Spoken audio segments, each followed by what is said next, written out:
Friends, my greetings to all of you. It's a beautiful evening in all respects. When you give a lot of happiness, you get. Giving and happiness go together. You know, first I would like to greet the Honorable Minister. Just now I met him, Harinder Thakur, and of course our philanthropist attendist, Dr. Terry Papnijia. You know, tent is a fantastic field. I was in Hyderabad a few weeks back. I addressed about 400 dentist students. They're all getting graduated for MBBS. So it's a military college. So when I was addressing, after that question answer time came. So I asked all the 400 dentists, future dentists, tell me what's your mission in life, what you are going to do. Everybody give all sorts of answer. I'm going to remove the pain, I'm going to do this, do this. One girl dentist got a future dentist. She said, I'm going to give a smile.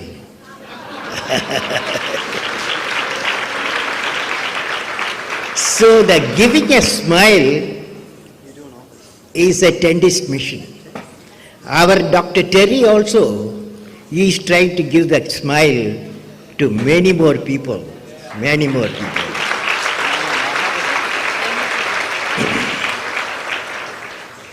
At this movement, Seva movement in Toronto, my greetings to all of you. I think your heart is very big heart, whatever here. I was reading about the game for Seva, and I'm happy to know that it has done quite a good work from inception in 2000.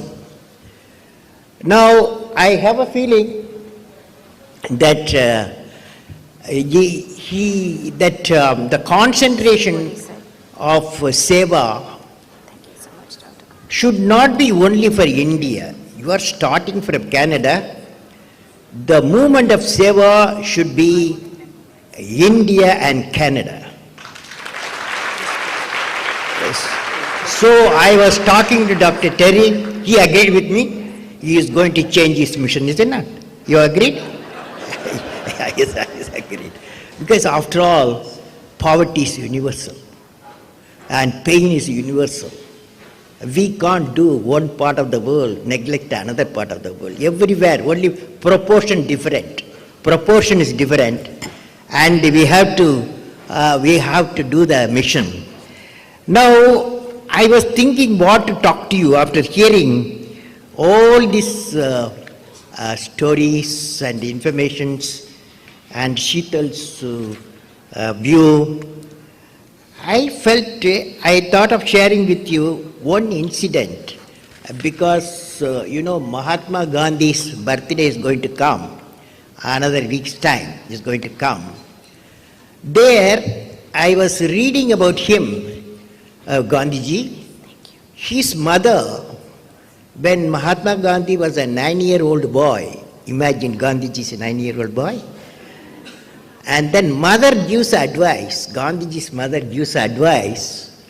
The advice was, son, in your entire lifetime, if you can save or better someone's life, your birth as a human being and your life is a success, you have the blessing of the Almighty God.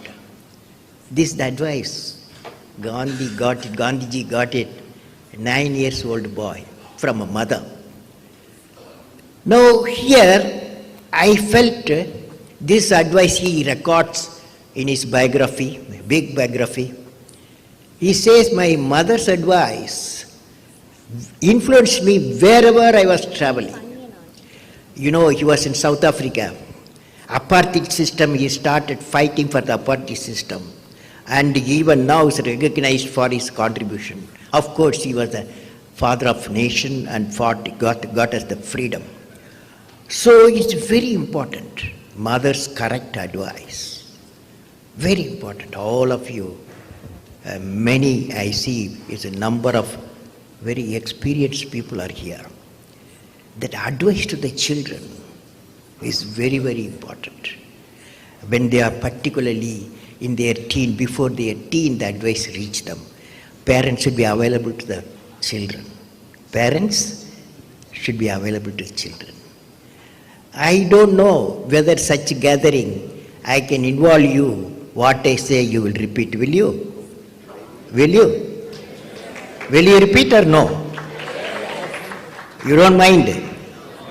Because when I hear the Gandhiji's advice, when he got a 9-year boy that advice, I thought I must tell you the importance of the righteousness in the heart. That cannot be given by forcibly, nobody can give except 3 people. What is righteous in the heart? Will you repeat with me, all of you, when I say? You have agreed, you would repeat, But even though dinner will be waiting for you, you will get a good dinner, I will assure you that. Where you have not taken lunch and dinner, where there is righteousness in the heart, there is beauty in the character. When there is beauty in the character, there is harmony in the home. Harmony in the home. When there is harmony in the home, there is order in the nation. When there is order in the nation, there is peace in the world.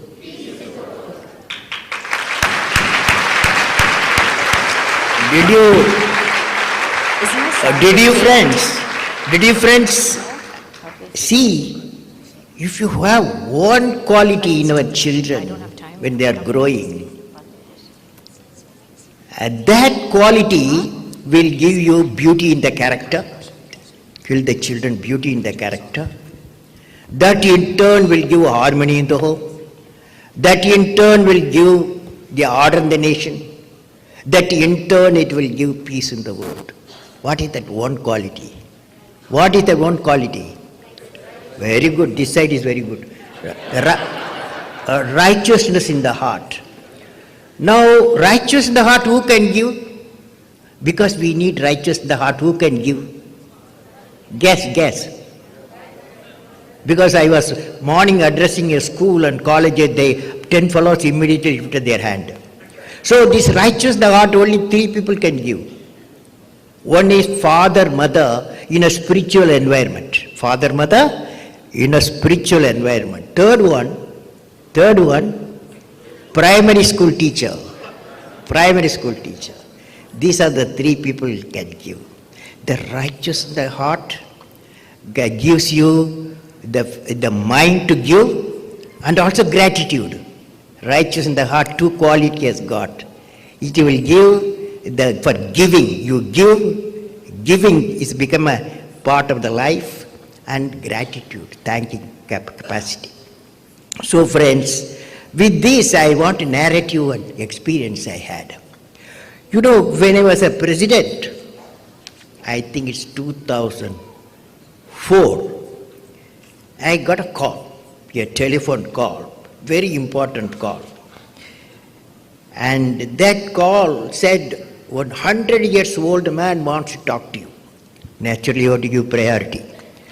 So I gave the priority. I took the phone call. The other side, Sri Sivakumara Swamiji of Sri Siddhaganga Mutt, Tumkur, he was on the other side. He said, Kalam, I am completing 100 years. You must come, attend. You are the fun one. Unless you come, my celebration will not be there. You should come. It was an order. You have to go. You have to go. I went there. When I went to Tumkur, I found a fantastic scene. 500,000 people sitting there in front of you. And then the dais, all the political leaders of Karnataka were sitting there. And all the religious leaders, Swamijis, Reverend Fathers, Maulanas, all were sitting. I was astonished. How so many? I also was sitting. Then everybody started talking. All of us talked about him. This man, Sri Sri Sivakumar Swamiji, 100 years, we all of us talked to him. Then something happened. This man, the Sri Sri Sivakumar Swami, 100 years old man, he got up. He got up, no specs, vertically standing. He gave a 15 minutes extempo speech. Throughout he was smiling.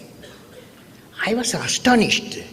How a 100 years man, he can stand vertical and no specs, and he can give a extempo speech how he is giving.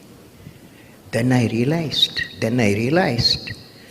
every day he is feeding 15,000 orphans.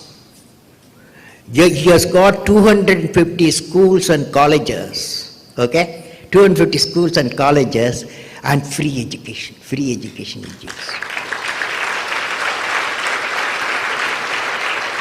Now, how this man got 100 years, good health, and why? Because he had a heart of giving. He gives, he gets the happiness. Can you see that? You all understood? Now, I could not control my feelings there. When this was going on, because so many people talk, in our country, a lot of people talk. So they were talking, I was writing a poem. Okay, I was writing a poem. So the poem is a happiness, I'm seeing a happiness of a personality. 100 years personality, it comes out of service, by giving. So the poem goes like this, radiating message of giving. I wrote a poem. It was immediately in Candice, it was translated, it became a song there. It goes like this, radiating message on giving.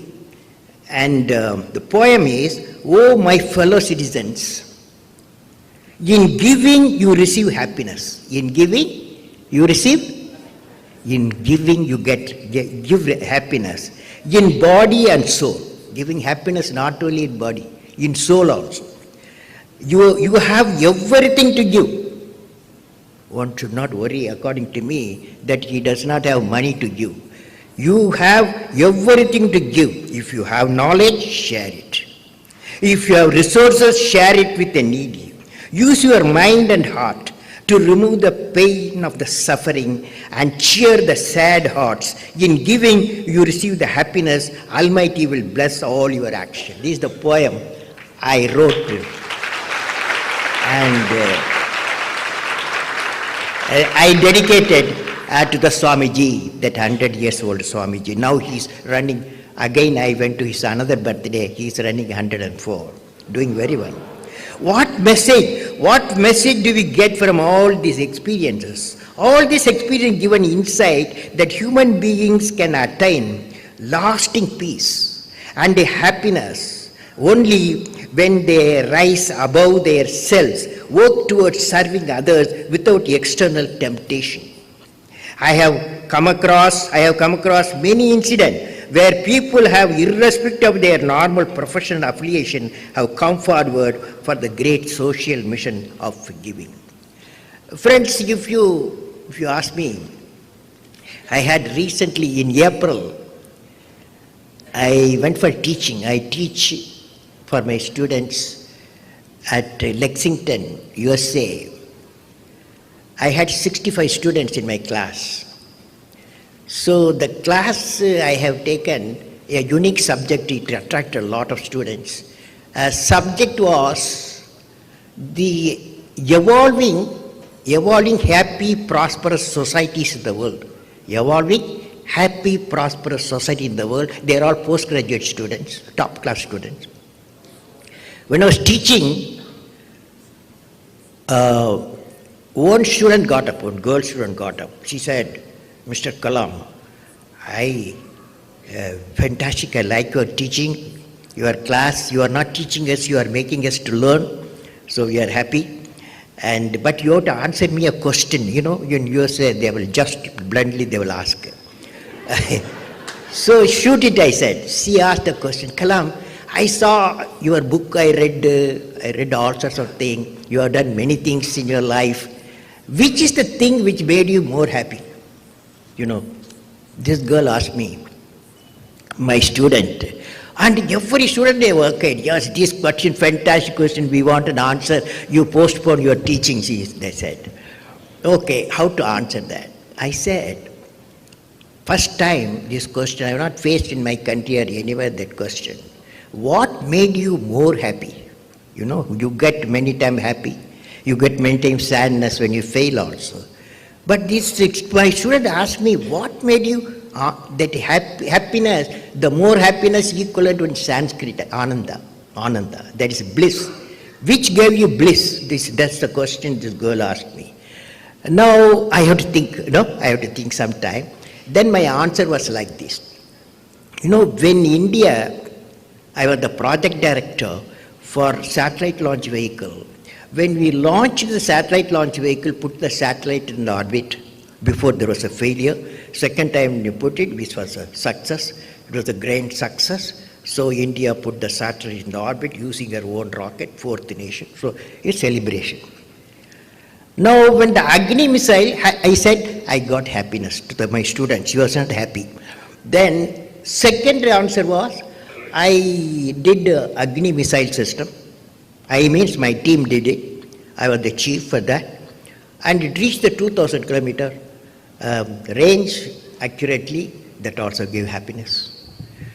Third thing is on 18th May 1998, when the desert temperature was 53 degrees, now you are 18 degrees centigrade here, there it was 53 degrees centigrade, we were all working there for 1 month like that. On that day of the date, India became a nuclear weapon state. That also gave a lot of happiness. Then in the Parliament, India 2020 vision was discussed, and India become economically developed nation free from poverty by the year 2020. That also gave the fantastic happiness because government has put its seal. Now, still I have not answered. She was not happy. You give me, which gave you more happiness? The more happiness comes. You know, when I was a scientist, I was working on a material, what is called carbon-carbon material. Some of the doctors will know how carbon-carbon material has got a high strength, how is it biocompatible. Now, this material, I used it for a heat shield of Agni, which re-enters with nearly 15 times the sound speed. At that time, the temperature outside the rocket casing will be about 4,500 degree Kelvin, but inside should be something like this temperature what you are having in your room. So, for that purpose, we have developed that re-entry heat shield material, carbon-carbon material. After the success of the Agni missile, many people came to know that I have developed certain system. So my friend, thick friend, very close friend, a orthopedic surgeon, he came to me. I want to see the material what you have developed. I took him to my lab and showed him that carbon-carbon material heat shield which was used in the Agni. He lifted, he said, very light. What type of work you do beside making pain? And he took me to his hospital.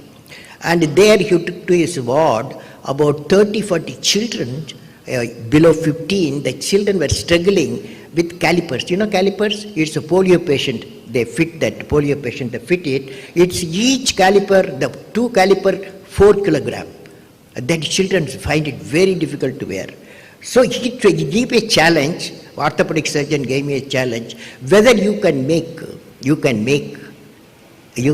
a lighter, a stronger, cheaper. So my scientist and the team worked very hard. Within 20 days, we make a mold and 20 FROs, flow reaction orthosis and calipers, we made weighing 400 gram. 4 kilogram become 400 gram, 1/10 of the weight. When we fitted these children, children started running. When the mother saw their children running, the tears came. But for mother's tear gave me the greatest happiness. The ananda. So, friends, this is what the joy of the giving. This is how you get the joy, and definitely the mission is a beautiful mission. What Dr. Terry is doing, and I appreciate Seva mission, and definitely we should give and give and give. And see that that program is not limited to one country, it's a multiple countries. Wherever the pain, the program should be. So friends, with this, I wish you all the best, since you all have come here with the big heart, giving heart. Just now, one boy asked me yesterday, he asked me, tell me, after all, I am a student, what can I give? You are giving, you are telling. Can we? I said, on holidays, study your primary education. On holiday, you go anywhere away from this place, and people who cannot read and write, teach them read and write. 5 people you do, number 1. Number 2, it is true for Canada also. Number 2, every one of you, I have got a mission for India, I have got a mission for the world, that is 10 billion tree planting for the world, a billion tree for billion people for India. Every tree, do you remember, by photosynthesis, it absorbs 20 kilogram of carbon dioxide. It lets out nearly 12 kilogram of oxygen. So you are clean environment. So I told the student, you don't need to have money. You don't need to have money to give. You just do this. Third thing is, you go to in Canada, you go to a hospital. Small hospitals you go. At that visiting time, every bed will be crowded to see their patients, 6 members, 8 members, 10 members, 15 members. There are beds, nobody will visit them. They are alone, elderly people, not families. Give them flowers, give them fruits, nothing costs for that. So this is how we can give. So friends, wish you all the best and have a good dinner. God bless you.